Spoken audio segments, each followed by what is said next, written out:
আলাইকুম। জি, আলহাজ বকিউদ্দিন রহমান মিলন, ওনার অনেক জনপ্রিয়তা, ওনার গোড়াপতিকে আমরা শতভাগ আশাবাদী। এই 4টি ইউনিয়ন গাজীপুর সদর উপজেলা পরিষদের সমস্ত জনগণ ওনাকে ভালোবাসে এবং সবাই ওনার প্রতি ভোট দেওয়ার মতন মন মানসিকতা আছে। সকলেই মিলেমিশে আমরা আমরা সকল ভোটার কাছে গেছি, সর্বোচ্চ চেষ্টা করছি আমরা ওনাকে ভোট দিয়ে আমরা জয়যুক্ত করব। আর ওনার অনেক জনপ্রিয়তা আছে। ওনার বাবা একজন সম্রাট পরিবারের ছেলে, উনি আলহাজ বকিউদ্দিন রহমান মিলন। তো শতভাগ আমরা আশাবাদী যে উনি পাস করব। কেন্দ্রের ভূমিকা আমরা স্বতঃস্ফূর্তভাবে আমরা সকলেই কেন্দ্রে উপস্থিত ছিলাম, যাতে কোনো রকমের বিশৃঙ্খলা কেউ না করতে পারে। আমরা প্রশাসনকেও ধন্যবাদ জানাই যে আমাদের সকল পর্যায়ের লোকে আমাদের সহযোগিতা করছে। তো আমরা শতভাগ আশাবাদী যে আমরা পাস করব ইনশাল্লাহ।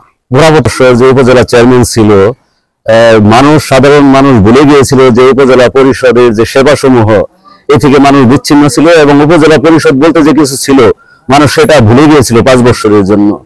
সো এখন হচ্ছে যে জনতার যে সেবক আলহাজ বকিউদ্দিন রহমান মিলন, সে জনগণের ভোটে নির্বাচিত হয়েছে এবং বিগত দিনের ন্যায় 5 বছর আগে যে সে উপজেলা চেয়ারম্যান ছিল এবং তার সেবা মানুষের দূরগোড়ায় পৌঁছে দেওয়া হয়েছিল, যার কারণে মানুষের স্বতঃস্ফূর্ত অংশগ্রহণে এবার আলহাজ বকিউদ্দিন রহমান মিলন বিপুল ভোটে বিজয় লাভ করেছে।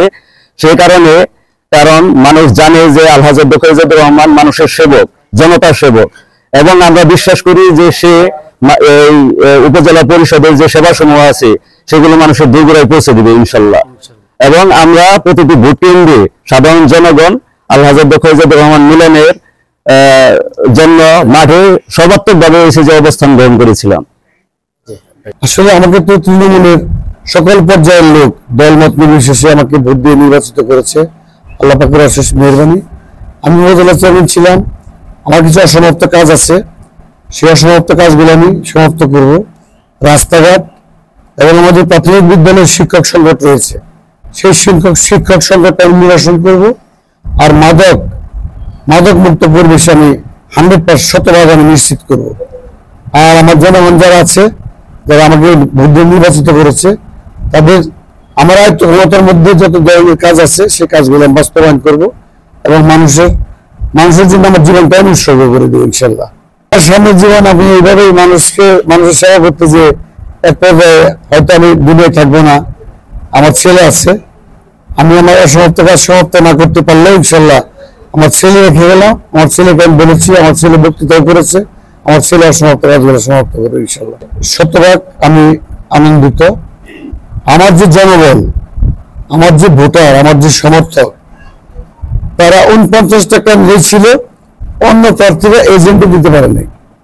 অতএব নির্বিঘ্নে আমাদের জেলা প্রশাসক, পুলিশ সুপার মহোদয় এবং রিটার্নিং অফিসার আমার এই বিশাল জনসমুদ্র দেখে তারাও অভিভূত। তারা চিন্তাও করতে পারে না যে আমাকে মানুষ এত ভালোবাসে, আল্লাহ পাক আমাকে এত রহমত আমার উপর নাজিল করেছে। তারা নিজে অভিভূত হয়েছে এবং সে আলোকে নির্বাচনটা তারা ফেয়ার করতে বাধ্য হয়েছে। এটা বিকল্প